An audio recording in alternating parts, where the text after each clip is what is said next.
3 clés pour changer sa vie.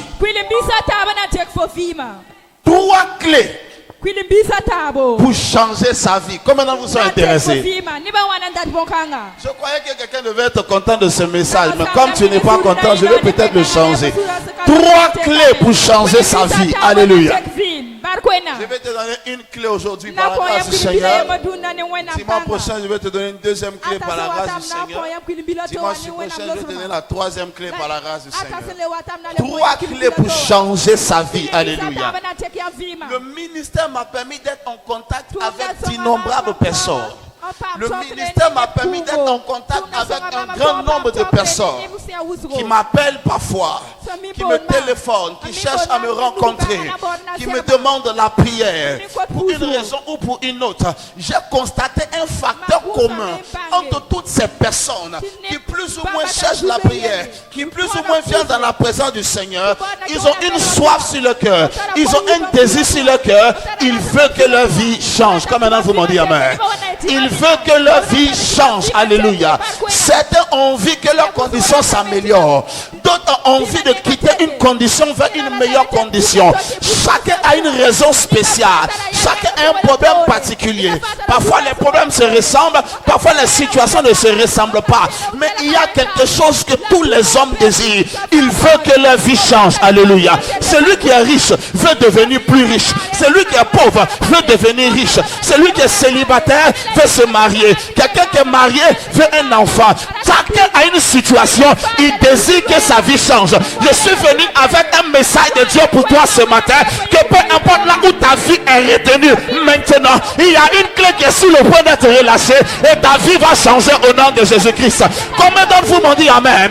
La première raison pour laquelle tu dois croire que ta vie va changer, c'est que ma Bible dit que l'Éternel que nous prions, il est le même hier, aujourd'hui et éternellement. En d'autres termes, il a changé la vie de quelqu'un hier. Il a élevé la vie de quelqu'un hier. Il a béni la vie de quelqu'un hier. S'il n'a pas changé et qu'aujourd'hui il est le même, ça veut dire que ce n'est pas avec ta vie qu'il va commencer à échouer. Alléluia. Celui qui a été capable de changer la vie de Jabez d'une vie de misère en une vie de célébration est sur le point de changer ta vie d'une vie de frustration en une vie de témoignage. Si tu me dis amen, ton changement a déjà commencé. Alléluia.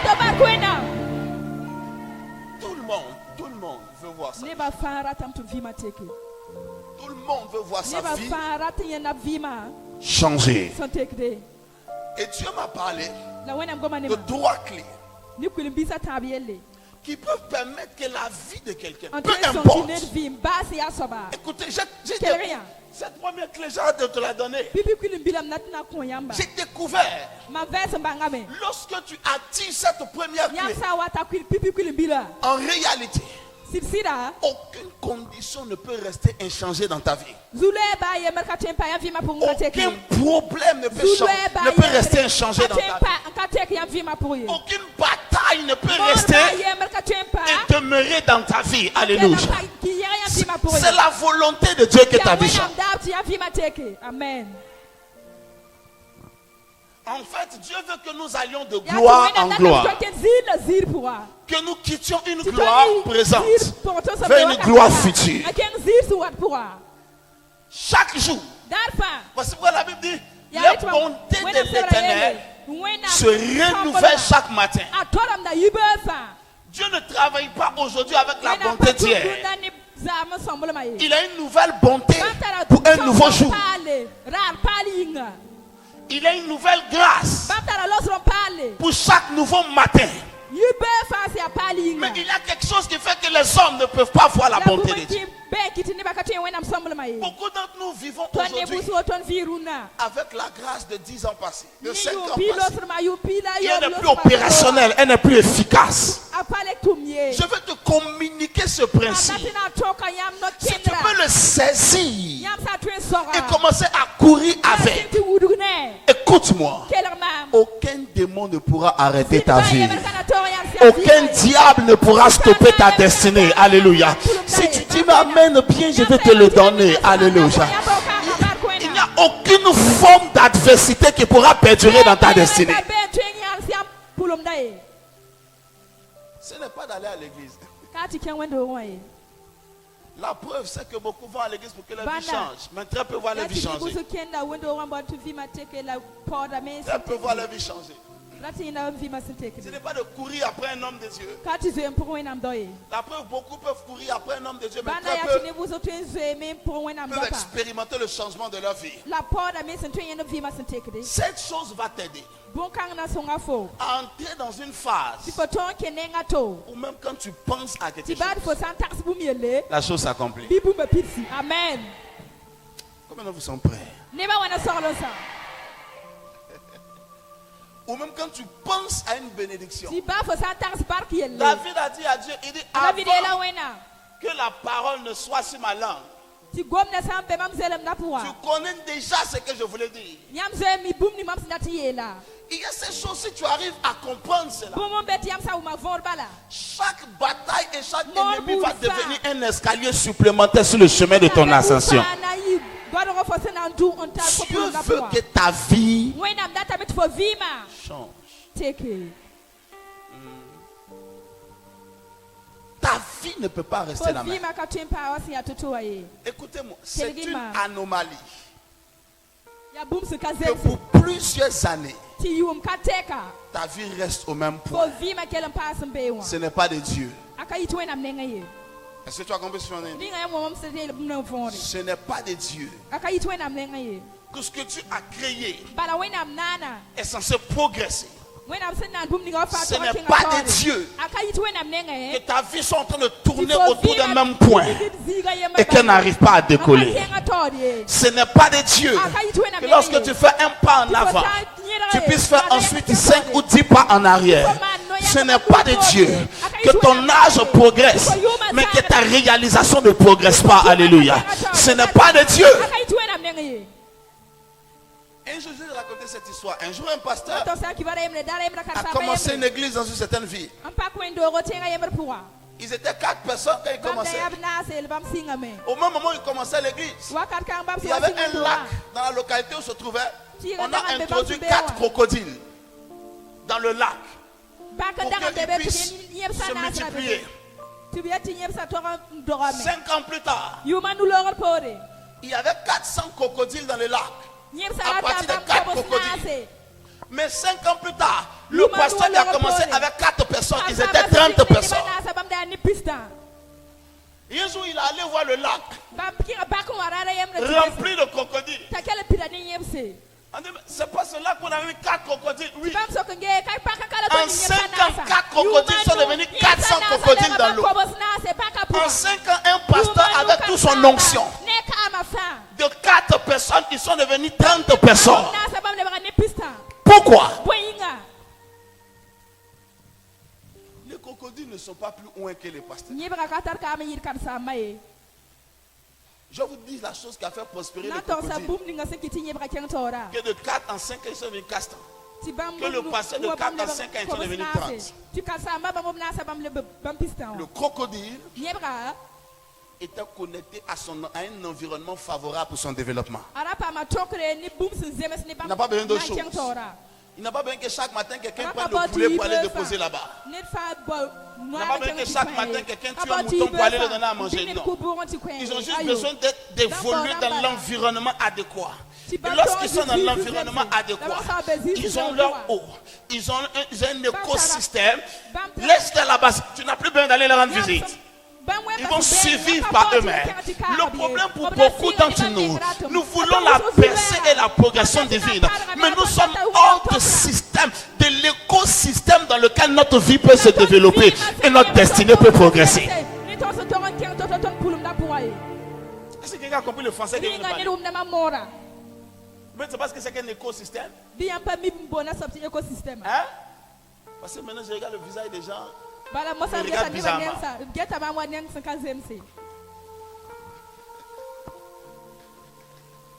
Alléluia. Beaucoup de chrétiens n'arrivent pas à décoller parce qu'ils ne sont pas dans l'environnement propice. Un cheval est un animal fort. Mais de la manière que le cheval est fort, c'est comme ça qu'il est fragile. Un cheval qui est bien entretenu peut vivre 15 ans, peut vivre 20 ans, peut vivre 30 ans. Il sera dynamique. Il peut faire de longues distances. Mais un jeune cheval, maltraité, mis dans un mauvais environnement, malgré qu'en soi il soit fort, tu vas le voir dépérir. Avez-vous vu dans quelques coins de la ville, les gens ont fait une petite case devant la maison, ils ont mis les chevaux. Dans certains endroits, le cheval il est correct. D'autres endroits, quand tu regardes, tu te demandes pourquoi ils sont en train d'emprisonner le cheval ici. Il est fort naturellement. Mais lorsque l'environnement n'est pas favorable, il dépérit, il meurt. Tu es censé être glorieux. Mais comme tu ne faut, écoutez-moi, prenez un poisson, sortez-le dans l'eau. Mettez-le dans une voiture. V8. Climatisé. Luxueux, tu sais ce qui va se passer? Il va mourir. Le problème n'est pas le luxe de l'endroit où il se trouve. Le problème est-ce que cet écosystème est adapté à l'environnement qu'il lui faut pour prospérer. Alléluia. Beaucoup, leur vie ne peut pas décoller parce qu'ils ne sont pas dans le bon environnement. Et je vais vous dire quel est l'environnement qui va changer ta vie. Alléluia. C'est comme tu me donnes un amen bien, je vais commencer à prêcher bien. La première clé que j'aimerais vous donner. Mon message est très sérieux. Ce message est très sérieux. J'ai découvert que quand les choses ne vont pas, c'est vrai, il y a l'ennemi qui attaque. C'est vrai, il y a parfois les sorciers qui sont méchants. C'est vrai, parfois la vie est dure. Il y a beaucoup de résistance. Mais j'ai découvert que la plupart du temps, quand ta vie n'est pas en train de changer positivement, tu n'es pas en train de faire ce qu'il faut.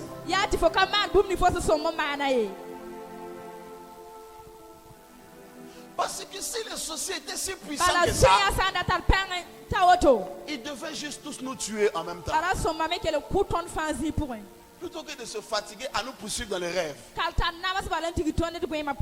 Si le diable commandait nos vies, il devait seulement nous tuer et nous faire disparaître de la face de la terre. Le fait est que la plupart du temps, quand les choses ne bougent pas, c'est que tu n'es pas en train de faire ce qu'il faut que tu fasses. Voici pourquoi le premier élément que je vais te donner aujourd'hui, la première des 3 clés qui va changer ta vie. Le premier élément, je l'ai appelé s'approcher de Dieu. Et quelqu'un dit à moi s'approcher de Dieu.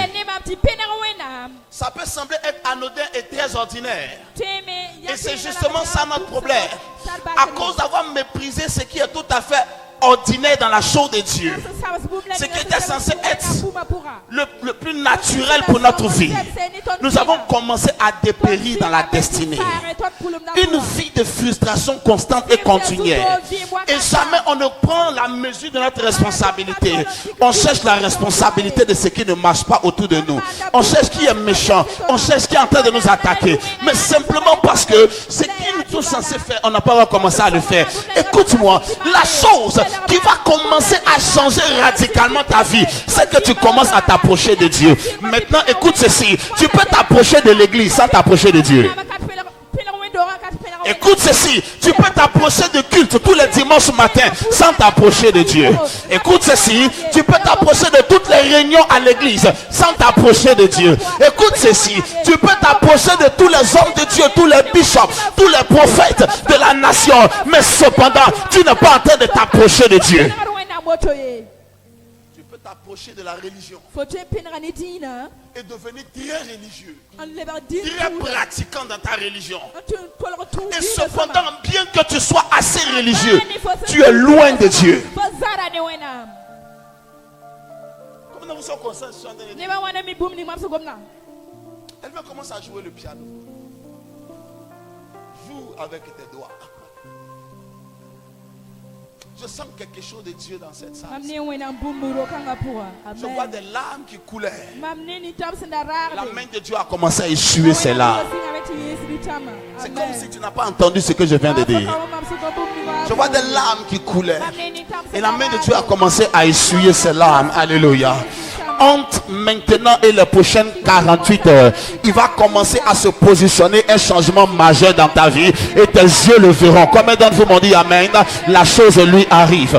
Il va commencer à se produire une modification majeure dans quelque chose de ta vie. Alléluia. Voici pourquoi le diable n'a pas un problème que tu pars à l'église. Il a un problème que tu t'approches de Dieu. Que tu pars à l'église ne dérange pas le diable. Satan même va à l'église. Même les sorciers font le culte tous les dimanches matin. Et ils prient mieux que toi. Si un sorcier parle en langue, tu vas croire que c'est lui qui a inventé le parler là. Il est fort. Il n'a aucun problème que tu viennes à l'église. Il a un problème que tu t'approches de Dieu. C'est pourquoi on peut être nombreux dans l'église, mais quelques-uns seulement qui sont proches de Dieu. On peut être plusieurs centaines, plusieurs milliers dans l'église, mais juste quelques 3 ou 4 d'entre nous qui sont proches de Dieu. En réalité, écoute ceci, je vais te dire quelque chose de très fort. Regarde, c'est la manière dont tu t'approches de Dieu qui détermine la manière dont Dieu s'approche de toi. Amen.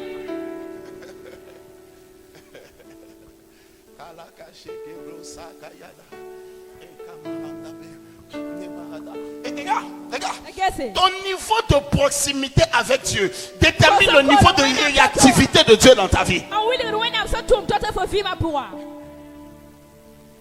Le niveau d'efficacité de tes prières est déterminé par ton niveau de connectivité à Dieu.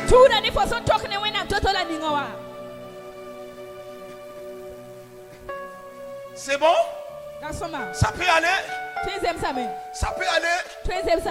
Les choses commencent à marcher pour toi quand tu commences à marcher avec Dieu.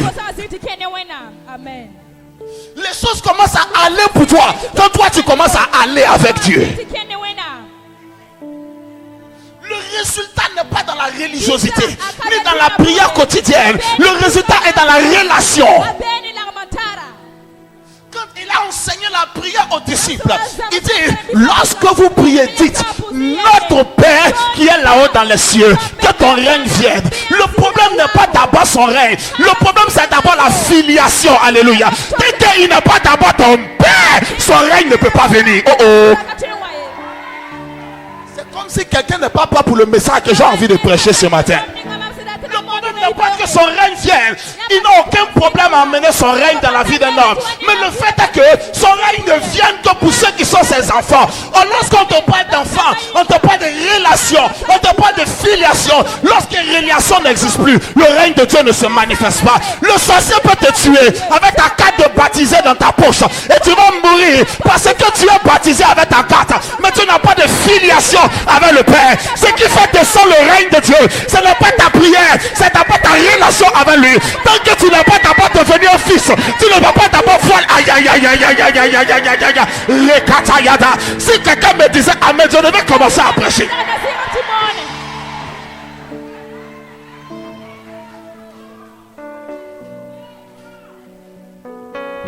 Il dit lorsque vous priez, notre Père.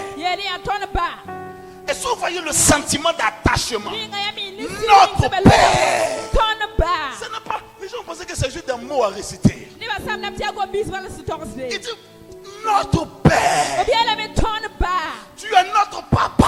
Quand tu es notre papa, maintenant ton règne peut venir. Est-ce que quelqu'un comprend? Tu peux manifester les dons spirituels et tu n'es pas proche de Dieu.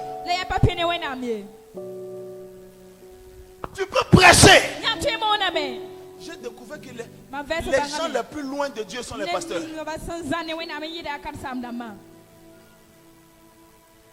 Parce qu'ils prêchent. Comme l'onction se manifeste. Quand il part, il dort. Il ronfle. Il mange comme un malade à la maison. Le jour qu'il vient prêcher, c'est le jour qu'il loue sa Bible. Il regarde, personne ne sait. Tout le monde dit pasteur, tout le monde dit papa. Comment il dort chez lui, personne n'est au courant. Comment il mange comme un cochon chez lui à la maison, personne n'est au courant. Il vient seulement et puis aujourd'hui, il a fait comme ça. Seigneur, donne-moi une révélation. Là où j'ouvre la Bible, c'est là-bas que tu me parles. La 4e année de Joachim. Et puis il apparaît. Je t'annonce, la 4e année de ta souffrance, mon ami, tu es en train de faire perdre notre temps à notre destinée. S'il te plaît, Dieu nous a emmenés à toi pour que tu nous aides vers un futur, pas que tu nous racontes ta vie. Toi-même, tu es loin de Dieu. Comment tu peux emmener quelqu'un quelque part où tu n'es pas encore arrivé? Regarde, les gens les plus loin de Dieu sont les gens qui attrapent la Bible tout le matin. La Bible qu'il attrape tous les jours, il ne connaît rien dedans. Les gens les plus loin de Dieu sont les gens qui chantent tous les jours. Il lave la Bible, il est en train de chanter. Gloire à Dieu. Il est en train de cuisiner la sauce. Gloire à Dieu. Il n'y a rien de mauvais à chanter. 90% des chanteurs quotidiens de chants religieux sont les gens. Regarde, il est en train de chanter gloire à Dieu. Viens marcher sur son pied. Tu vas voir la vraie gloire qui est en lui.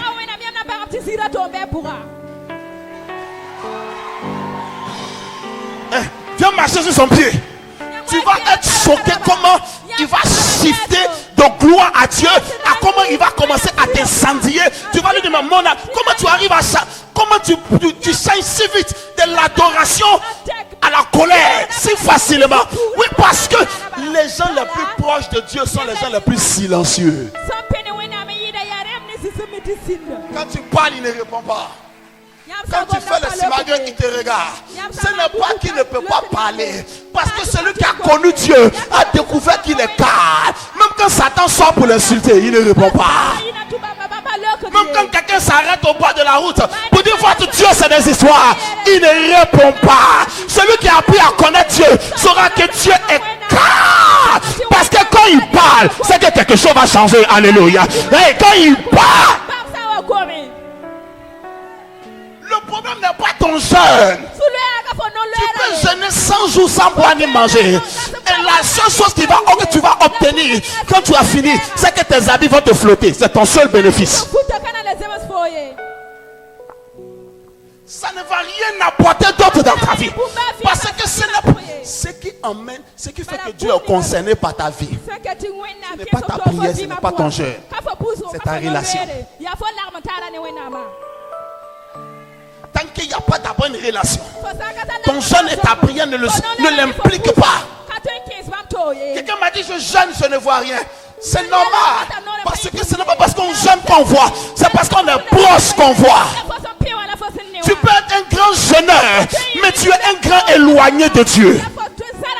Avez-vous découvert que la plupart des gens qui jeûnent juste parce qu'il y a un problème?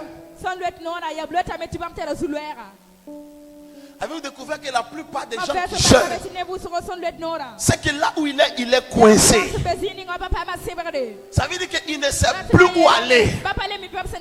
Ça c'est pourquoi il commence à jeûner. Et il pense que maintenant, ce jeûne va influencer Dieu. Quand tu vas finir de jeûner, tu ne vas même pas avoir l'argent pour couper ton jeûne. Dieu n'est pas engagé. Écoute-moi. Le jour que tu maries une femme, mets-la à la maison. Tu ne lui parles pas. Quand elle te répond, tu te parles, tu réponds mal. La femme, tu la traites bizarrement. La nuit, elle met son petit pyjama, elle est couchée. Et tu viens, tu commences à envoyer ta main vers elle. Tu sais ce qu'elle va faire? Tu sais ce qu'elle va faire? Si elle est très gentille, elle va juste soulever ta main comme ça. Elle va remettre sur toi. Au cas où ta main s'était égarée sans que tu ne te rends compte, elle va enlever. Si elle est très nerveuse, elle va juste te balancer la main. Regarde, tu vas comprendre que tu es un sorcier. Tu ne t'occupes pas de moi. Le jour que tu as besoin de quelque chose, c'est là que tu vas commencer à me toucher la nuit dans le lit. Regarde, c'est comme ça que tu fais avec Dieu. Quand Dieu veut te parler, tu dis quitte là-bas. Quand Dieu veut te parler, tu dis Satan a rien de moi. Le jour que c'est chaud, tu dis papa, je suis en train de gêner devant ta face. Tu gênes devant la face de qui? Qui tu suis?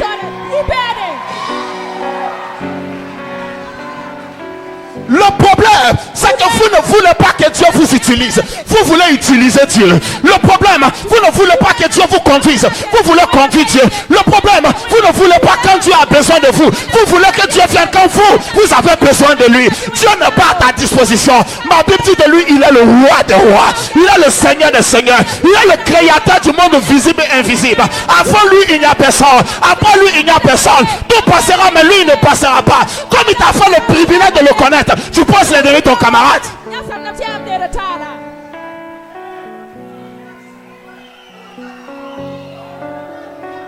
solution n'est pas d'abord la prière, mais la relation.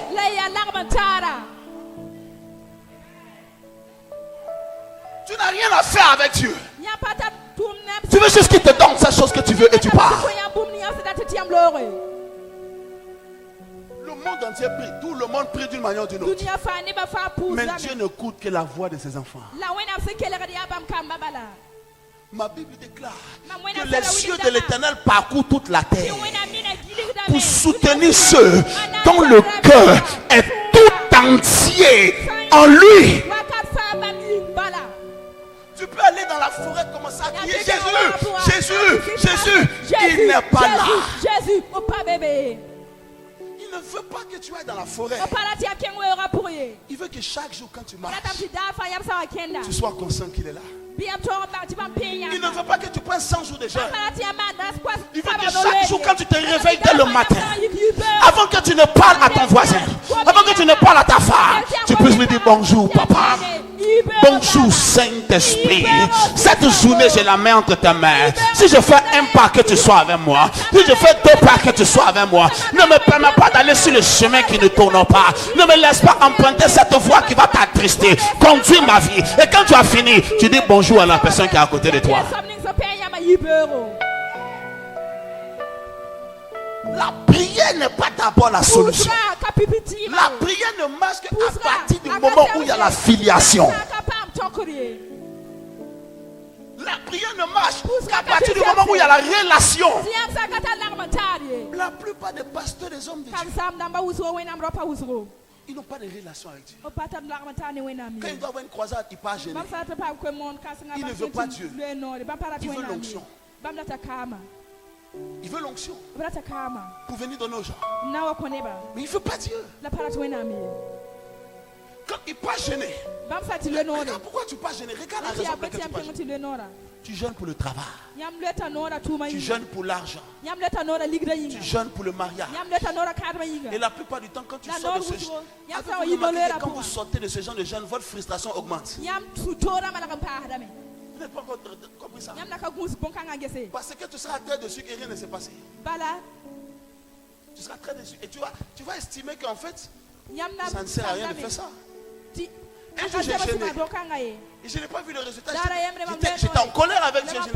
Voilà, nous on te cherche. D'autres ils peuvent avoir les fétiches. Ils peuvent faire les choses mystiques. Ils peuvent faire les montages. Venir prêcher. Nous on ne fait pas ça. Nous on te cherche. On jeûne. Et maintenant tu ne fais pas. Dieu m'a dit. Le problème, c'est que tu ne me cherches pas. Tu veux un peu de puissance. Que les gens disent que tu es fort. Il dit tu n'es pas mieux que celui qui peut prendre la puissance chez les marabouts. C'est comme ça que tu veux m'utiliser. Au début ça peut sembler marcher. Mais à un moment donné le Saint-Esprit va s'attrister. Parce que cet enfant n'a pas d'égard pour moi. Il n'est pas intéressé par ma personne. Comment vous savez que Dieu est une personne et non un bois? Vous savez pas ça? Comment vous savez que le Saint-Esprit a des sentiments et des émotions? Ma Bible dit par l'apôtre Paul, n'attristez pas l'esprit. On ne peut pas attrister une statue. On ne peut attrister qu'une personne qui a la capacité de sentiments et d'émotions. Dieu m'a dit, si tu jeûnes pour venir rester avec moi, je vais te donner la puissance que tu n'imagines pas. Mais si tu viens juste parce que tu as un besoin, et le jour que tu n'as pas de besoin, tu ne viens pas à moi. À un moment donné, je ferme ton accès. Tu vas prier, tu vas sentir le ciel fermé. Tu vas gêner, tu ne vas même pas sentir des frissons dans ton corps. Parce que je me suis verrouillé à toi. Car toi, tu n'as pas envie de moi. Tu as envie de ce que je peux faire ponctuellement pour toi. C'est pourquoi ta vie ne change pas. C'est pourquoi ta vie ne change pas. Est-ce qu'on peut lire très rapidement Jacques, le chapitre 4, le verset 8 et le verset 10. Rabbi, Rabbi, je t'aime. rhabillé, rhabillé, rhabillé, Rabbi, je t'aime, Rabbi. Non, asseyez-vous un instant, s'il vous plaît. On ne va pas chanter, on ne va pas chanter. Par exemple, les chants, parfois, ils ne chantent que le moment où il vient attraper le micro. Quand il sort de l'église, il ne plus chante. Il ne plus chante. Le dimanche, quand il monte ici, il met l'habit de chant. Quand il sort, il ne plus chante. Il est païen. Il est tout sauf quelqu'un de consacré à un ministère. Chante, c'est un ministère. Mais il ne chante que le dimanche. Les autres jours, il n'est pas chante. Les autres jours, il n'est pas consacré à Dieu. Voici pourquoi ta vie ne change pas. Est-ce que je peux vous dire une vérité? Ce que tu fais une fois en passant ne change pas ta vie. Ce que tu fais de manière consistante et de manière constante est ce qui produit les résultats. Parce que moi, quand je dis aux gens de donner, ne donne pas pour me faire plaisir. Donne encore. Et quand tu es fatigué de donner, donne encore. Et quand tu n'as plus la force de donner, donne encore. Et quand tu n'as plus rien à donner, donne encore. Un jour, tu ne vas pas comprendre ce qui se passe dans ta vie. Tu ne vas juste pas comprendre ce qui se passe dans ta vie. C'est comme si l'univers s'est concerté avec toutes ses forces et ses énergies pour faire arriver vers toi la prospérité. Aucune personne qui a les muscles développés n'a allé soulever le poids une seule fois et les muscles ont gonflé. Il a commencé à soulever chaque jour. Karambiri, tu comprends? Un jour, je suis dans la salle de sport quelque part. Il dit, je vais courir un peu. Je suis allé sur le tapis là. Le tapis est à 2 km, mon ami. Je transpire comme un bœuf déjà. Il y a un petit qui est à côté de moi. Je regarde son tapis là. Il est à 18 km/h. Et il court et puis il chante, il est à l'aise. Il dit ça c'est foutaise. Donc augmentez pour moi. J'ai mis 7 km/h. 30 minutes, j'ai diminué à 2 encore. Le gars, il a fait 1 heure de temps à courir à 30 km/h. À 18 km/h. Il chantait. Il était allé, il avait sa musique. De temps en temps, il me regardait, il me balançait un petit sourire. Il était maudit là. Faut te moquer de moi ici. Pas grave, il n'y a pas de souci. 2 km/h, mon ami. Tu sais pourquoi je souffrais comme ça? Parce que depuis que j'ai couru ce jour-là, ça fait encore 8 mois que je ne suis pas encore allé courir. Le jour que je vais partir courir, il va me falloir revenir à 1,5 km. Mon problème, c'est que je n'ai pas la conscience pour ça. Lui, j'ai même demandé à mon ami, tu fais quoi dans la vie? Tu cours comme une machine comme ça. Il dit non, il est footballeur. Je dis elle me dit ça. Là, je sais qu'il n'est pas me comparer à toi. Vous voyez le niveau de son résultat est déterminé par le niveau de sa constance dans l'activité. Tu n'es constant en rien avec Dieu. Le jour qu'il y a des événements exceptionnels, c'est là que tu as une prière exceptionnelle, un jeûne exceptionnel. Mais quand tout est normal, tu es beaucoup plus loin de Dieu.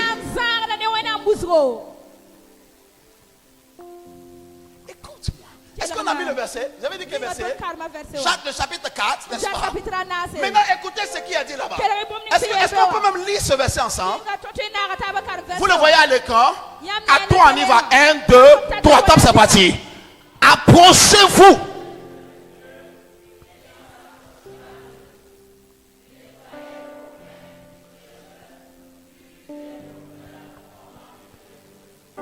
Verset 10. Verset pire.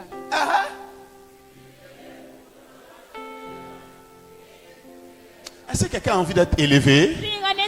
Est-ce que quelqu'un a envie que sa vie soit élevée? Voici le secret de l'élévation. Voici le secret de l'élévation. Voici pourquoi tu es oppressé. Tu te sens mal. Tu dors beaucoup, mais tu es fatigué. Qui a déjà remarqué ça? Qui a déjà remarqué ça? J'ai dormi que 3 heures cette nuit. J'ai dormi que 3 heures. Mais tu ne peux pas comprendre l'énergie qui est dans mon corps. J'ai dormi que 3 heures cette nuit. Parce que hier je prêchais chez une de mes filles quelque part. Ce soir je vais prêcher là-bas. On est rentré quasiment quoi, 23 heures. 23 heures, quasiment minuit. Le temps que tu m'emmènes le petit pain que tu as acheté, quasiment minuit. Alors j'ai attrapé le sommeil de 1h du matin, de 2h du matin. 3 heures je suis debout. La kakura, et kabaya, les koko marada, 4h du matin, les koutousa, anamakada, les tokora, les sakataya, 5h du matin, 6h du matin. Ça c'est pourquoi quand je vais prier, j'ai mon coin ailleurs, parce que personne ne peut dormir à côté de moi. J'ai mon coin ailleurs dans la maison. Tu vas penser qu'il y a un fou quelque part qui a pété les plombs. Le gars il est déjà fou. Imagine maintenant qu'il pète les plombs.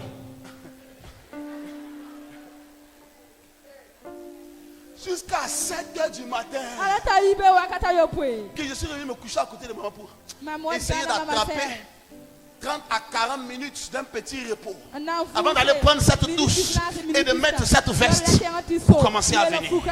Je suis assis dans la voiture en train de venir.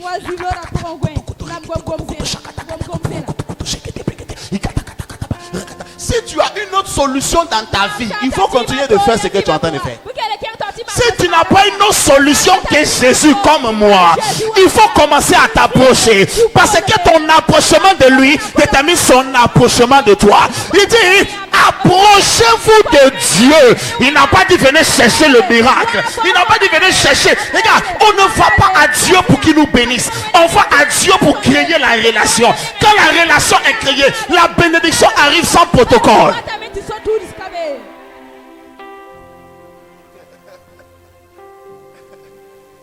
Un moment. Quand la relation est créée avec Dieu, la bénédiction arrive sans protocole. Sans protocole.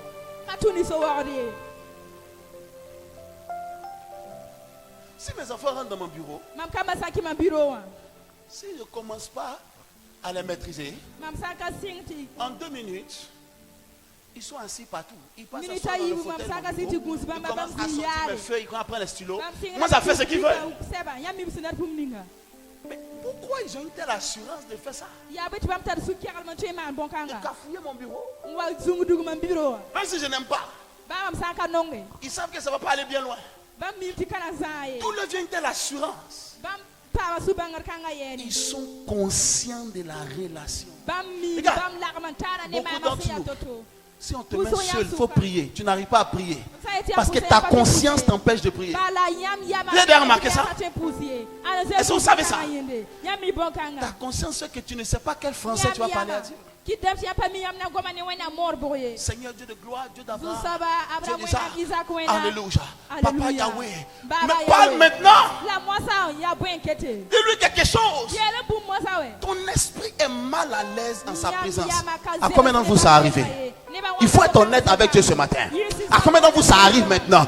Avant la fin de cette matinée, ta proximité avec Dieu va être rétablie au nom de Jésus. La première personne qui se tient debout et me dit Amen, la chose lui arrive au nom de Jésus. Assieds-toi, assieds-toi, assieds-toi. Approchez-vous de Dieu et lui-même s'approchera de vous. Est-ce que tu sais pourquoi est-ce que Dieu ne peut pas s'approcher de toi? Dieu a envie de s'approcher, mais il ne peut pas s'approcher parce que toi tu ne t'approches pas.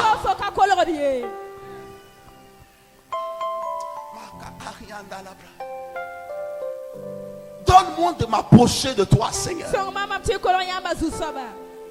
Regardez la vie de tous les hommes qui ont créé une proximité avec Dieu. Regardez la vie de Josué, tellement proche de Dieu qu'il s'arrête le soir. Il dit soleil, tu t'arrêtes à Gabon. Et toi lune, tu t'arrêtes sur la vallée d'Ajalon. Et le soleil s'arrête et la lune s'arrête.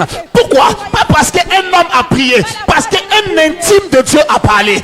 Dieu a dit d'Abraham, cacherai-je à Abraham Abraham ce que je vais faire. Il dit, je ne peux rien cacher à Abraham parce que Abraham, je le connais. Regarde, il y a beaucoup d'entre nous ici. Dieu ne nous connaît pas.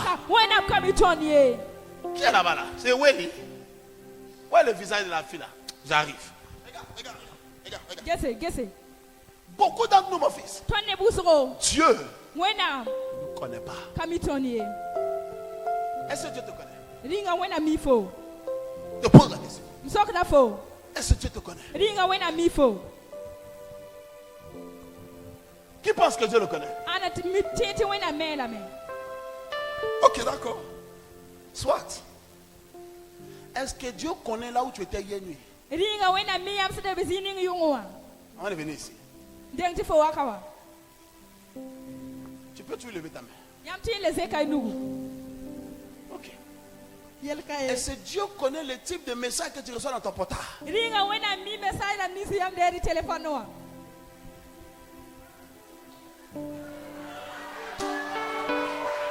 Ton portable, il y a le code avec les yeux. Il faut d'abord mettre ton œil. Niveau 1 débloqué. Il faut mettre ton empreinte. Niveau 2 débloqué. Il faut mettre le symbole. Moi, si tu vois mon portable, je fais comme ça. M. Il n'y a rien de compliqué dedans. Mes enfants prennent ça, ils connaissent. Est-ce que tu connais? Oh, il dit c'est pas le code de papa. C'est pas pour maman, c'est M. Pour toi, tu as tellement codé que toi-même tu as oublié quel signe tu as fait. Tu as assis en train de... Comment j'avais démarré le truc là?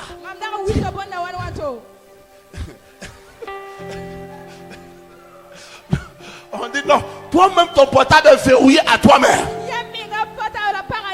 Quand Dieu t'a aidé, tu as reçu à déverrouiller le 3e niveau. Maintenant la partie des messages codés. Le diable est très mauvais. Hein?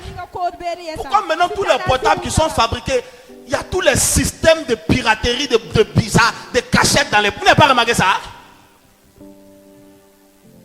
J'ai acheté un portable.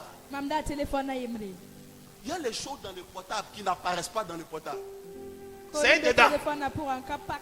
Mais c'est toi qui sais que c'est dedans. Il n'y a rien qui te montre où il faut appuyer pour aller là-bas. Il n'y a rien. Les blancs sont forts. Il n'y a rien où il faut rentrer. Armand rit beaucoup parce qu'il connaît ce genre de choses. Que Dieu te pardonne, mon fils. Dieu te pardonne. Là où il faut rentrer pour sortir les choses qui sont là-bas. Même si tu expliques à quelqu'un, tu le donnes. Il est difficile qu'il reproduise ça. Le jour où j'ai payé le portable, il était en train de sortir. Maman regarde comme ça. Elle regarde comme ça. J'ai dit non, viens t'asseoir, on va faire en même temps. Au lieu que tu tires ton œil vers la gauche. Viens en même temps. Je ne veux pas cacher quelque chose dans le portable. Là. Viens, on va faire. Voici le dossier secret. Elle dit, mais il n'y a rien dedans. Il faut jamais qu'il y ait quelque chose dedans. Je dis, dans tous les cas, tu connais comment on rentre là-bas. Et je peux être à l'église ici que mon portable est à la maison toute la journée. Mon portable, je peux oublier mon portable dans son sac à main. Très peu de personnes peuvent se permettre ce genre d'oubli.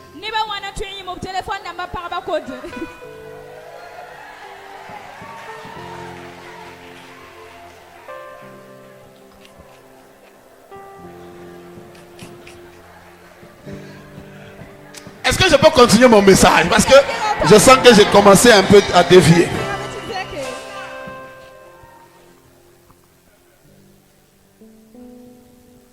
Il dit approchez-vous de Dieu. Et qu'est-ce qui va se passer? Quelqu'un peut me répondre? La première des choses qui se passe quand tu t'approches de Dieu, Dieu s'approche de toi. Avez-vous déjà vu ce qui se passe lorsque la lumière s'approche des ténèbres? Hein? Les ténèbres s'éloignent. Les ténèbres sont opaques dans ta vie. Parce qu'il n'y a aucune proximité de la divinité. Tu pries, tes pensées sont ténébreuses. Tu dors, tes pensées sont ténébreuses. Tu es réveillé, tes pensées sont ténébreuses, ta vie est ténébreuse. Le diable a un accès facile à tout ce que tu fais. Ce que tu fais que tu ne dis à personne, le diable est au courant. Il a un accès facile à ta vie. Pourquoi? Je n'ai pas dit que tu ne parles pas à l'église, je n'ai pas dit que tu ne pries pas. Je dis que tu n'es pas proche de Dieu. Si le temps me permet, je vais essayer d'aller dans des cas pratiques de proximité de Dieu. Au cas où ça peut aider les plus faibles. La première chose qui se passe quand tu t'approches de Dieu, tu t'approches de Dieu pour lui. Pas pour quelque chose. Tu viens à lui pour rétablir ta relation. Parce que tu reconnais que tu n'es pas proche de lui. Tu reconnais que tu n'utilises son nom que lorsque tu as besoin d'intervention. Tu reconnais que tu ne viens crier à lui que lorsque le diable est en train de crier sur toi. Tu reconnais que ta vie n'a pas ce genre de vie qui lui fait plaisir. Alors je viens dans le jeûne, papa, pour me rapprocher de toi. Il n'y a rien de secret dans ma vie. Je veux déposer ma vie à tes pieds. Change mon cœur. Je veux plus de toi. Je me sens vide. Je n'ai pas la paix en moi. Je n'ai pas la joie en moi. Je ris devant les gens. Mais à l'intérieur, je suis bizarre. Hier, je prêchais quelque part. Quand je passe, je prie, je prophétise. Il y a un petit là-bas, il est en train de rire. Il est en train de rire. Je dis ok. Je suis allé l'appeler. J'ai entendu la voix de ta maman qui pleure à cause de toi. Parce que tu es devenu un problème pour ta mère. Tu es devenu un voyou. Tu fais pleurer le gars du 8. Lève-toi, approche. Il avait une bande sur son bas. Qu'est-ce qui s'est passé? Il a eu l'accident. Il dit c'est même toi qui as provoqué l'accident. Tu roules comme un malade. Il dit oui, c'est vrai. J'ai dit maintenant tu as échoué que tes petits frères sont devant toi. Il dit oui, c'est vrai. Et tu oses rire pendant que je suis en train de prophétiser dans la salle. Regarde comment le diable veut détruire ta vie. Tu l'as mis en genou là-bas. Il dit maintenant réfléchis à ta vie. Regarde à quoi ressemble ta vie. Ta mère est en train de pleurer là-bas. Et on est en train d'opérer dans l'esprit. Tu es assis et tu ris comme un frimeur. Et tu es un malheureux. Il a ri encore. Jusqu'à ce que le programme finisse, on n'a plus vu ses dents. C'est le problème de plusieurs d'entre nous. C'est comme si on peut venir à Dieu sans faire la paix avec Dieu. Tu sais que comment tu es venu dimanche, tu n'es pas en paix avec Dieu. Tu n'as même pas pris la peine de prier chez toi pour dire lave ma vie. Alors que je veux aller dans ta présence, je veux me restaurer avec toi. Non. Quand tu arrives, tu attends la partie où on dit on va bénir. Tu attends la partie où on dit on va prophétiser. Il n'y a rien de mauvais, mais rien de concret ne t'arrive. Pourquoi? Au début, Dieu peut te donner des petites miettes quand tu agis comme ça. Mais au bout d'un certain moment de maturité, où tu es que tu es supposé avoir, l'Éternel ne réagit plus à ce type d'injonction de ton cœur. La Bible dit, avant de déposer l'offrande, je vous dis la vérité. Il y a certaines offrandes, au lieu que ça te bénisse, ça te maudit. Quand tu les fais, ça te crée des problèmes. Il dit avant de venir poser l'offrande, d'accord? Si tu as ton frère, tu as un problème, lui, va régler le problème avec ton frère. Ensuite tu reviens et tu fais l'offrande. Ça veut dire qu'une offrande ne peut pas être agréée pour cause de querelle avec un être humain comme toi. À combien plus forte raison ton offrande peut-elle accepter si tu es en querelle avec Dieu? Tu ne peux pas accepter l'offrande quand tu es en palabre avec un monsieur. Tu penses que c'est quand tu es en palabre avec Dieu qu'il va accepter l'offrande? Il y a certains offrandes quand tu déposes. Si tu as déposé, l'église va prendre pour faire son travail. Mais toi, tu attires l'abomination dans ta vie. Maintenant que je te passe ça, tu sais que je ne cours pas après ton offrande. L'homme qui court après ton offrande ne va jamais t'expliquer ça. Il veut que tu déposes, il va manger.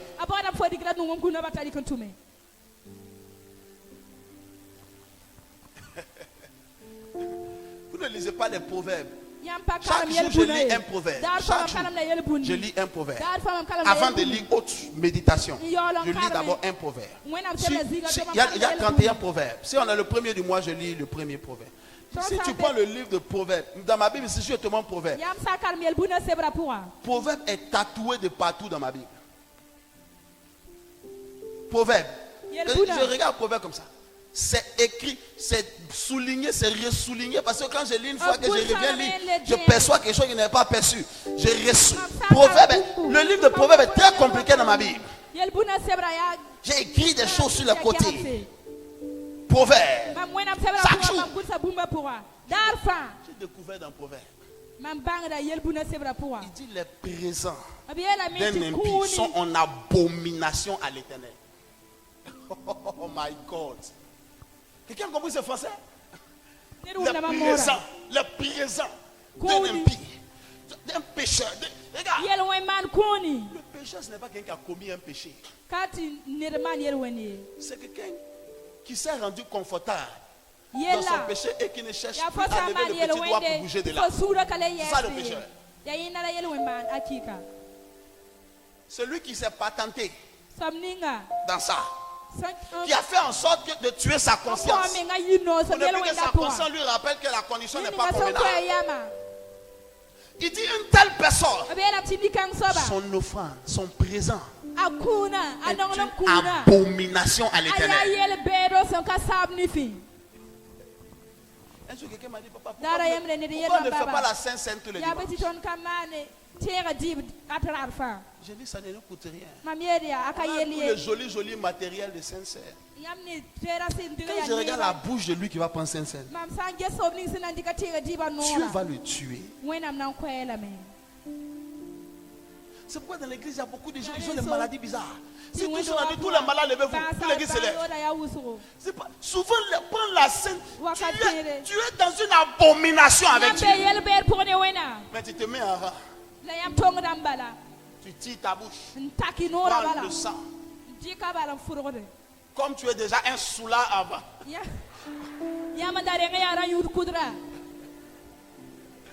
C'est à cause de toi que ici, là, c'est jus de raisin, on peut vous faire. Sinon, la Bible a dit le vin. Il n'a pas dit le jus de raisin. Au cas où tu es trop spirituel, il dit le vin. Ah, mais ici, là, la Sainte, c'est pas le vin. Il faut aller boire ton vin à la maison chez toi. Parce que là, chez nous, là-bas où j'étais avant, la Sainte, c'est le bon vin, c'est le soulard. Nous, on prend le jus de raisin à cause de toi. Tu n'as même pas peur. On dit prenez le corps, tu ouvres ta bouche. Ce n'est pas le pain que tu manges. Le corps de Jésus rentre dans ton corps, ça détruit ton corps lorsqu'il ne s'identifie pas dans ton corps.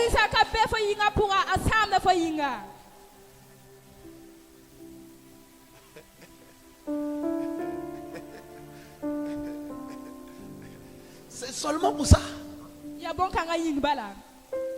que parfois je prépare l'église une semaine, on prie, répétant ce toi avant que dimanche je le fais sortir. Sinon c'est capital. Mais regarde-toi qui est en train de venir par. Toi tu es devant. La personne qui est derrière toi pour prendre la scène, vous ne vous parlez pas. Mais vous venez. Vous n'avez pas peur de Dieu. Vous n'avez pas peur des choses sacrées. La femme qui est derrière toi, toi tu es devant. Vous ne vous saluez pas dans l'église. Vous vous guettez dans l'église. Vous êtes à la queue. La sincère. Tu vois même quand tu prends, tu sens les frissons dans ton corps.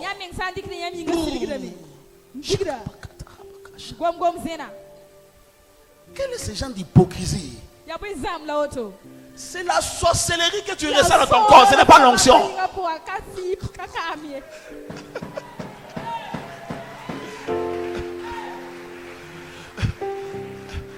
Quelle onction? Quel genre d'onction ça peut être? C'est pour ça que j'ai dit, mon fils, souvent je vais vous sauver. C'est pourquoi je vous ai dit de prendre ça. Si maintenant tu ne me crois pas, va dans Corinthiens. Mike, il dit, beaucoup pour avoir pris la Saint-Saint avec légèreté. Est-ce que la Bible dit? Il dit pour avoir pris avec légèreté. Ils sont attirés de calamités, de maladies dans leur corps, de problèmes, la mort prématurée, de complications. Pour avoir pris ça avec légèreté. C'est de ça qu'il s'agit. Parce qu'il n'y a plus de proximité avec Dieu. Alors la vie ne change pas. Mais si tu t'approches de Dieu, la première chose que bénéficie un homme qui s'approche de Dieu, il va voir Dieu commencer à s'approcher.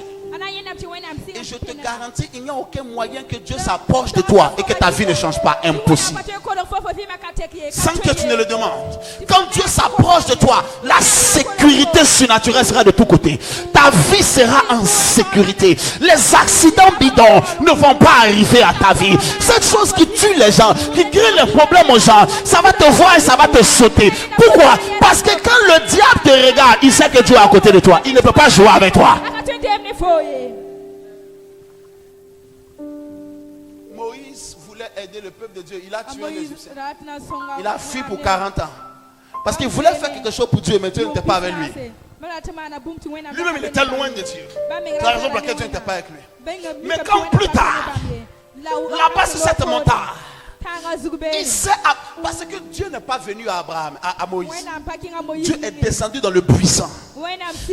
C'est Moïse qui a vu. Il dit, je veux m'approcher. Est-ce que quelqu'un veut s'approcher de Dieu à partir d'aujourd'hui?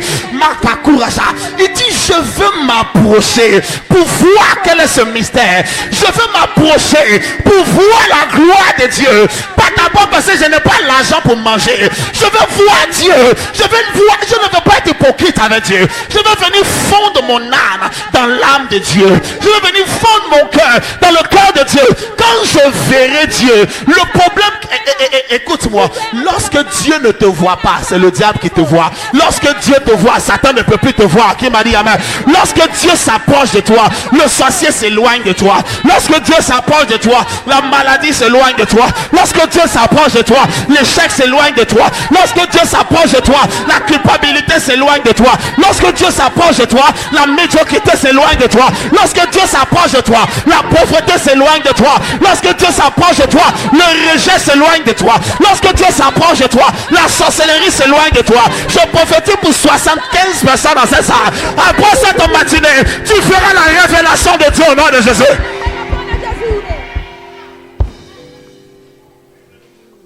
Je reconnais que tu peux tout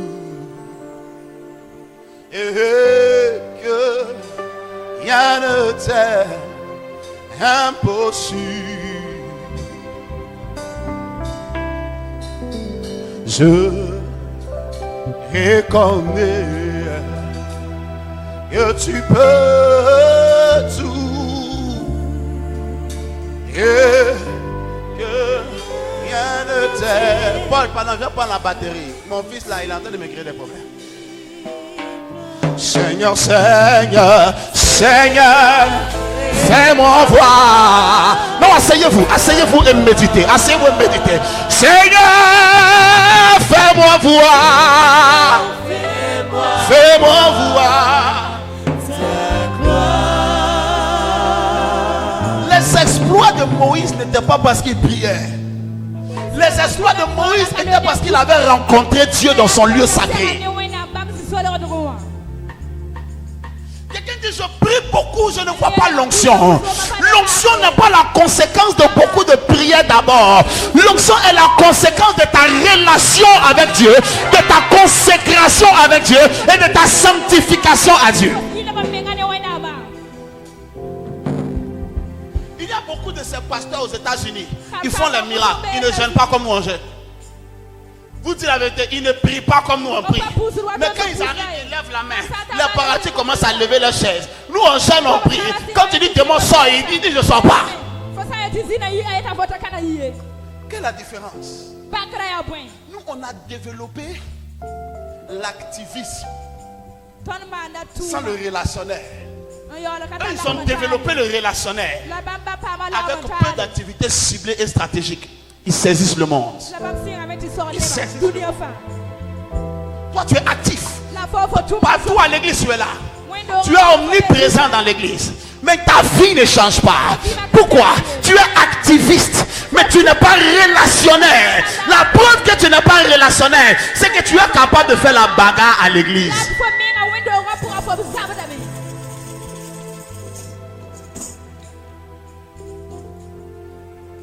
Tu n'es pas, c'est pas ton activisme. Le service est une clé puissante. Mais laisse-moi te dire que tout, il dit, écoutez-moi, il dit en Jean le chapitre 15, il dit, je suis le cep, vous êtes les sarments. Il dit maintenant, si maintenant le cep est connecté au sarment, il portera des fruits. Comme vous m'ont dit, amen. Ta fructuosité ne dépend pas de ton existence ou de ta présence dans l'église. Ta fructuosité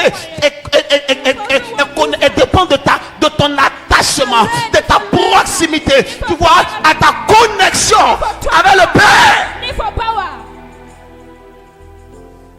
Moïse a dit, je veux m'approcher pour voir. Il dit, j'exauce, je veux m'approcher pour voir. Est-ce qu'une jeune fille peut dire dans son cœur, je veux m'approcher de ce Dieu? Un jeune homme peut dire, je veux m'approcher. Écoute-moi, ça ne sert à rien de prêcher pour le péché. Quand tu prêches sur le péché, ça va émouvoir les gens. Quand ils partent, ils vont l'oublier et ils vont continuer. Parce que le seul moyen de vivre au-delà des forces de la chair, c'est de vivre proche de l'esprit. Est-ce qu'il y a un fils de Dieu dans la salle ce matin? Permets-moi de te poser une question. Qu'est-ce qui te fait croire que tu es fils de Dieu? Quelqu'un dit, ah, s'il pose une question encore, il ne faut plus lever ta main. Mais tu ne sais pas ce qui va sortir. Je n'ai aucun doute que nous tous ici, nous sommes des enfants de Dieu. Mais ce matin, il n'y a que très peu de fils de Dieu. Accepter Jésus, croire en lui et le confesser, fait de toi automatiquement un enfant de Dieu, mais pas de toi un fils de Dieu.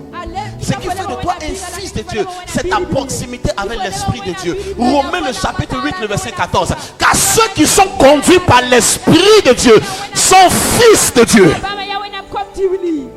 Il n'a pas dit ceux qui ont l'Esprit de Dieu. Tous les enfants de Dieu ont l'Esprit de Dieu, qu'ils en soient conscients ou pas, qu'ils en soient opérationnels ou pas. Mais les fils, c'est uniquement ceux qui sont conduits. Il n'y a aucun moyen que tu sois conduit par une personne sans que tu sois proche de cette personne. Si ta vie doit changer, donc vous êtes approché de Dieu. Aïe, aïe, aïe, aïe. Je veux... Est-ce qu'on peut lire un verset dans Job? Un verset dans Job. Est-ce que je l'ai noté ce verset? Laisse-moi voir dans mes notes ici très rapidement. Est-ce que je l'ai noté? C'est un verset compliqué qui se trouve, je crois, dans le 40e chapitre de Job. Je veux voir si ma mémoire ne me fait pas défaut. Faut pas te moquer de moi, mon ami. Il y a beaucoup de versets dans la Bible. Et j'en connais plus que la plupart d'entre vous ici présents. Quand je vais lire, tu ne vas même pas savoir que ça existait dans la Bible. Donc reste calme. Laisse-moi voir si je peux trouver ça très très très rapidement. Quelqu'un a dit amen? Ton amen est un peu douteux. Job le chapitre 28. Je vais vous parler d'un chemin. Et ce chemin, la Bible dit en Job le chapitre 28, le verset 5. Cette terre, c'est une terre où quand un homme commence à évoluer sur cette terre, il réussit. Il dit que la terre d'où sort le pain est bouleversée dans ses entrailles par le feu. Hein? Verset 6, il dit ces pierres, ces cailloux contiennent du saphir et l'on y trouve de la poudre d'or. Verset suivant. Maintenant, voici ce qui m'intéresse. Il dit l'oiseau de proie n'en connaît pas le sentier. Il dit l'œil du vautour n'a jamais aperçu ce chemin. Verset suivant. Il dit le plus fier des animaux ne l'ont point filé. Même le lion n'y est jamais passé. Quelle est cette terre? Quel est ce chemin? C'est la terre et le chemin de la communion de Dieu. Là-bas, il y a de la poudre d'or. Il y a dans les cailloux les plus banals du saphir. Quiconque a réussi à atterrir dans ce territoire devient un symbole et un signe pour sa génération. Oh Dieu, conduis-moi sur cette terre où l'oiseau de proie n'est jamais allé, où le lion le plus majestueux n'a jamais foulé de ses pieds. Conduis-moi dans ce territoire. Il y a les territoires de la présence de Dieu. Lorsque tu as foulé ces territoires, le monde devient facile pour toi. Tu deviens un Dieu sur la terre. Il a dit clairement en psaume, trouvez-moi ce psaume. Il dit, j'avais dit, vous êtes des dieux. Qui a vu ça dans sa Bible? Trouvez-moi ça rapidement. Il dit, j'avais dit, vous êtes des dieux. Vous êtes les héritiers du Très-Haut.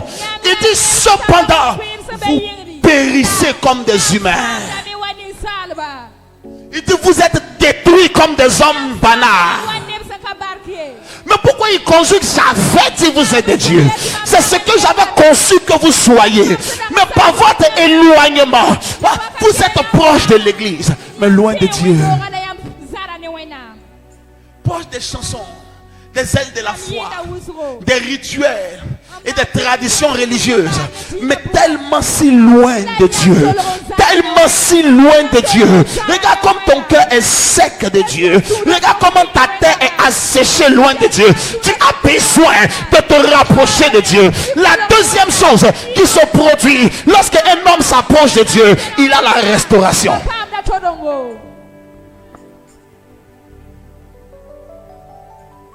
Seigneur, fais-moi voir sa gloire.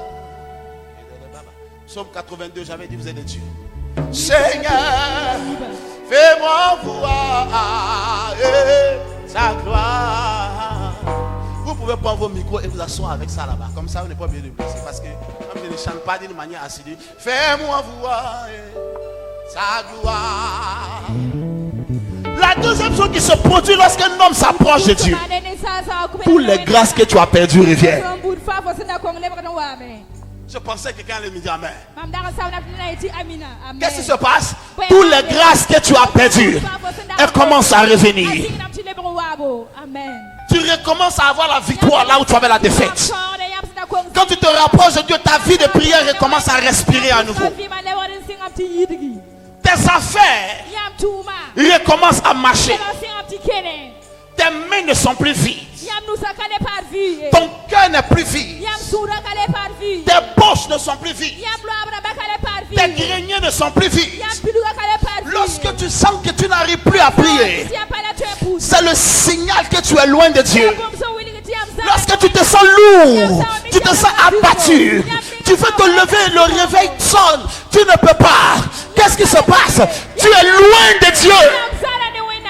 Lorsque ton cœur n'a plus envie de la présence de Dieu, mais a envie de regarder la télé, a envie de regarder des choses bizarres, ton cœur attiré de sortir, ces choses que pour un moment donné, tu n'avais plus cela à ton attention. Maintenant tu vois, tu recommences à être passionné. Et en contrepartie, tu perds la passion de la présence de Dieu. À moins que tu n'aies fait un cauchemar terrible la nuit, c'est ça que tu vas te lever pour prier. Sinon, aucun réveil ne peut te réveiller.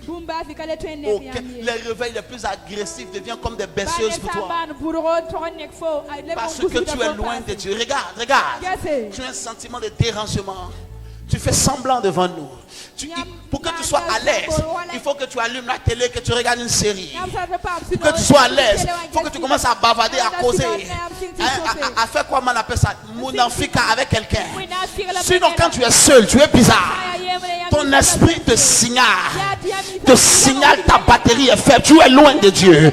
Tu te sens inconfortable avec les choses de Dieu. Ta Bible est en train de prendre la poussière à côté de toi. Tu ne peux pas la lire. Les notes que tu as prises, tu ne peux même plus les relire. Bien aimé, j'ai les notes de 1 an. Jusqu'à aujourd'hui, je continue de relire et de réviser ces notes. Et parfois, je recopie les notes d'un ancien cahier au nouveau cahier, comme pour les rafraîchir dans ma tête et pour les relire devant moi quand je m'assois dans ce lieu secret, dans cette chambre de prière. Lorsque tu as besoin d'être restauré, lorsque tu ne sens plus la grâce de Dieu, lorsque tu ne sens plus l'huile qui faisait avancer ton rouage facilement. Tu sais, les machines ont besoin d'huile. Tu sais, les moteurs ont besoin d'huile. Lorsqu'il n'y a plus d'huile, tu sais ce qui se passe. Ça peut prendre feu, ça peut exploser, ça peut s'échauffer, la chose peut mourir. Tu n'as plus d'huile. Qu'est-ce qui se passe? Retourne à Dieu.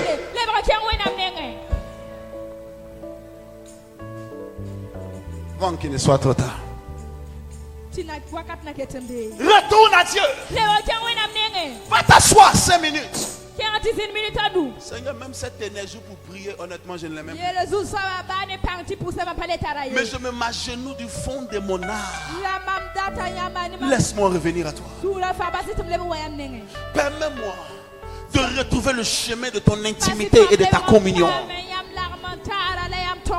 Je ne veux pas être un fils lointain. Je veux être un fils qui est un compagnon à tes côtés. Je n'ai plus de force. Viens me relever. Je veux marcher avec toi à nouveau. Je n'ai pas envie de faire semblant devant les hommes. Je n'ai pas envie de faire semblant à l'église. Semblant que ça va. Semblant d'aborder un sourire. Je suis vide. Viens me remplir. Je suis desséché. Papa, je t'en supplie. Relève-moi. Relève-moi. Je veux retourner dans ta présence. Parce que je veux saisir ton cœur. Pas pour les choses matérielles. Je veux venir pour toi. Je veux venir t'aimer dans ta présence. Écoute-moi. Si Dieu est content de toi, il va traiter sévèrement les gens qui viennent t'attrister. Il va traiter sévèrement les gens qui sont à la source de tes problèmes. Si Dieu est content avec toi,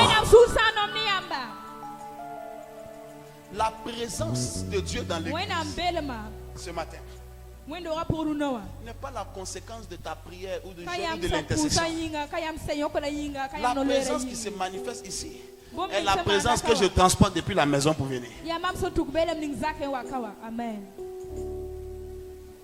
Je viens avec la présence de Dieu. Ce qui se passe dans l'atmosphère, ce n'est pas la prière, ce n'est pas les chansons. Si je n'ai pas porté la présence de Dieu chez moi à la maison, je ne peux pas venir la manifester devant vous. Quand tu t'approches de Dieu, il commence à avoir une restauration. L'amour de Dieu revient. La passion de la Bible revient. Tu lis 5 chapitres, tu as encore faim de lire. Tu lis 10 chapitres d'une traite, tu as encore envie d'ajouter 5 autres chapitres. Ton cœur chauffe. Quand tu es en train de lire, j'ai dit à Dieu aujourd'hui une parole, je ne sais même pas où c'est quitté. Parce que parfois quand tu pries, le Saint-Esprit te donne des prières. J'ai dit à Dieu, je ne veux pas être dans la foule qui se prosterne devant un bar. Je veux être dans la fournaise, là où le 4e homme se réveille. Quand j'ai fini de dire ça, j'ai dit, où j'ai enlevé cette prière? J'ai dit, je ne veux pas être dans la foule qui se prosterne devant Baal pour les faveurs du roi. Je veux aller dans la fournaise, là où le Fils de Dieu descend, là où le 4e homme, celui qui a l'aspect du Fils de Dieu, se réveille. S'il faut rentrer dans la fournaise pour rencontrer celui-là, je veux aller dans cette fournaise. Je ne veux pas rester là où c'est confortable, mais Dieu n'est pas dans ce confort. Je préfère aller là où c'est chaud, là où c'est brûlant, mais Dieu se réveille. Il y a quelque chose que je sens que je ne peux pas t'expliquer. Est-ce que quelqu'un veut s'approcher de Dieu? Approchez-vous de moi. moi aussi je veux m'approcher de vous. Vous savez, David a dit au psaume 23, tu dresses devant moi une table en face de mes adversaires. Tu oins d'huile ma tête et ma coupe déborde. Oui, le bonheur et la joie m'accompagneront. Maintenant écoutez-moi, ce n'est pas une formule lyrique de conclusion de son psaume. Le bonheur et la joie sont une conséquence directe du débordement de l'onction. Quelqu'un n'a pas saisi ce qu'il vient de dire. Cette chose n'est pas pour les enfants. Tu dresses devant moi une table en face de mes ennemis. Et tu oins ma tête. Et ma coupe déborde. Écoutez-moi. Il oint quoi? Sa tête. Mais comment se fait-il que c'est sa coupe qui déborde? Est-ce que c'est la coupe qu'il a oint? C'est la tête il a oint. La tête ne déborde pas. La coupe déborde. Est-ce que tu avais déjà perçu cette nuance? C'est le genre de choses que l'esprit t'explique quand tu t'assois avec lui. Il dit tu oins ma tête. Cependant, ma coupe déborde. Tant que ta tête n'est pas ointe, ta coupe ne peut pas déborder. Qu'est-ce que c'est que ta coupe?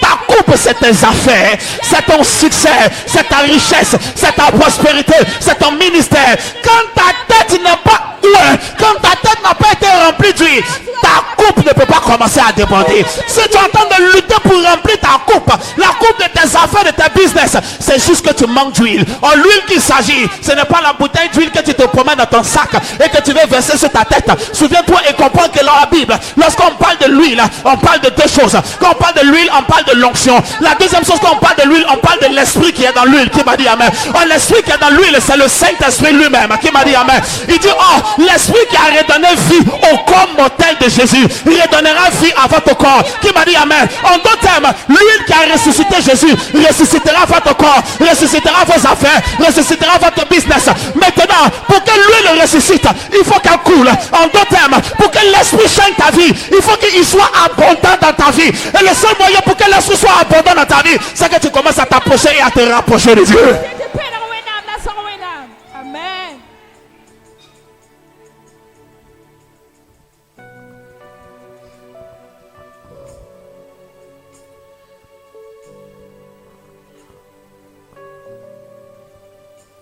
Tu pleures trop. Tu pleures.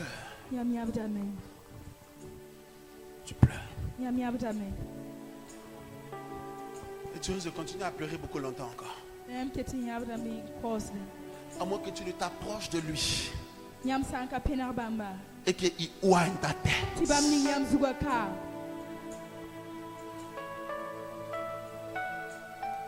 David a dit, il dit, oins ma tête d'une huile fraîche et accorde-moi la force du buffle. En d'autres termes, la force du buffle est la conséquence d'une nouvelle huile. Quand l'huile est fraîche sur ta vie, tu auras la force du buffle pour renverser toutes les barrières, pour renverser tous les obstacles, pour renverser toutes les montagnes. Quand l'huile a séché sur ta tête, quand l'huile s'est évaporée sur ta tête, la force n'y est plus. Tu es découragé. La force pour te lever, t'habiller, venir à l'église dimanche, tu ne l'as pas. La force pour te lever, t'habiller, venir vendredi soir, tu ne l'as pas. La force pour te lever, venir prier, réunion des ouvriers, tu ne l'as pas. Tu ne l'as plus. Ce n'est pas que tu n'aimes plus Dieu, tu aimes Dieu. Regarde, tu es attaché à Dieu, mais tu n'as plus la force parce que l'huile a séché. Et pourquoi l'huile a séché? Je veux le répéter, ce n'est pas l'huile de ta bouteille qu'on veut sur ta tête. C'est le niveau de ta proximité à Dieu qui détermine l'huile sur ta tête.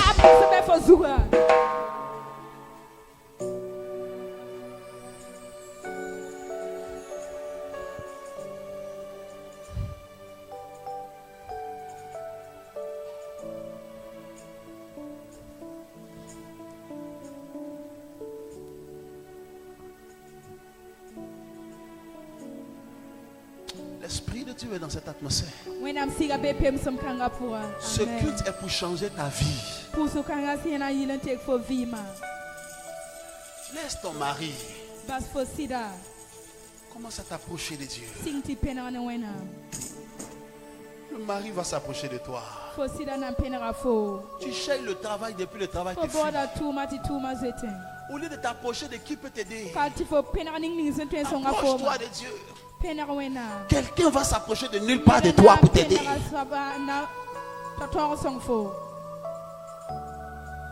Si tu veux que ta vie change, approche-toi de Dieu. Je veux m'approcher de toi. Je veux me rapprocher de toi. Je veux m'approcher de ce buisson pour comprendre quel est ce mystère. J'aimerais dire à quelqu'un, cette porte est ouverte à toi et à moi et à chacun d'entre nous. Tu ne peux pas être paresseux pour y accéder. Tu ne peux pas être flegmatique pour y arriver. Ton âme doit se réveiller avec une soif ce matin. Pour dire, je dépose mes dossiers là-bas. Mes inquiétudes que j'ai chargées sur ma tête pour venir ici ce matin, je les dépose là-bas. Mes problèmes, j'ai mis sur mon dos pour venir ce matin, je les dépose là-bas. Papa, je veux te saisir ce matin. Papa, je veux te saisir ce matin. Papa, je veux saisir ta présence. Je veux saisir ta communion. S'il te plaît, approche-toi de moi alors que je viens pour m'approcher de toi. Et c'est un homme peut se lever sur ses deux pieds en laissant ses problèmes sur sa chaise et commencer à crier à Jésus-Christ de Nazareth ce matin. De commencer à crier à l'Esprit de Dieu. Lève-toi, laisse le problème sur la chaise. Lève-toi, laisse les soucis sur la chaise. Ne les chaille pas dans ton cœur. Ne les chaille pas dans ta pensée. Dépose-les sur la chaise. Viens avec ton cœur devant Dieu. Papa, je cherche les solutions en vain. Je veux maintenant toi te chercher. Pas pour les solutions, pas pour les miracles, pas pour l'argent, mais pour toi, Seigneur. Mais pour toi, Seigneur. Je me rends compte, afin de me battre pour chercher les choses dans ma vie, je me suis éloigné de toi. Afin de me préoccuper pour ceci et pour cela, je me suis éloigné de toi. Mais je viens à toi. Je t'en supplie, reprends-moi. Reprends-moi. Et lève ta voix, commence à crier ce matin.